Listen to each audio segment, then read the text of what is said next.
আমার মুক্তি আলোয় আলোয় এই আকাশে। মুক্তি, মুক্তির আলো। জীবন তো অনিশ্চিত, আজ আছি কাল নেই। কখন বেঁচে থাকবো কখন মরে যাব কেউ বলতে পারে না। আমরা সবাই অনিশ্চিতের দোলায় দুলে চলেছি। কিন্তু বিশ্বাস করুন, আমি মরতে চাই না, আমি বাঁচতে চাই, খুব খুব বাঁচতে চাই। হাজার প্রতিকূলতার মধ্যেও আমি বাঁচতে চাই। বাঁচতে চাই আমার কণ্ঠ নিয়ে, বাঁচতে চাই আমার সত্তা নিয়ে। আমি চলে যাওয়ার পরেও যেন মানুষ আমাকে মনে রাখে আমার কাজের মাধ্যমে। তাই আমি একটা ইউটিউব চ্যানেল খুলেছি, যার নাম হলো মধু মঞ্জুরির গল্পের আসর।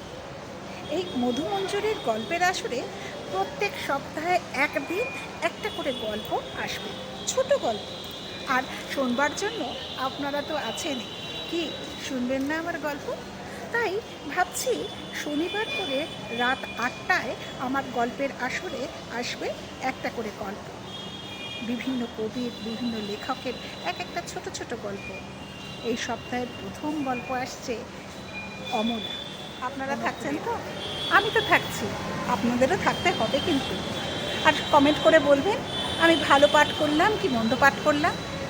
আপনাদের অপেক্ষায় থাকবো। মনে রাখবেন, শনিবার রাত 8টায় মধু মঞ্জুরির গল্পের আসরে।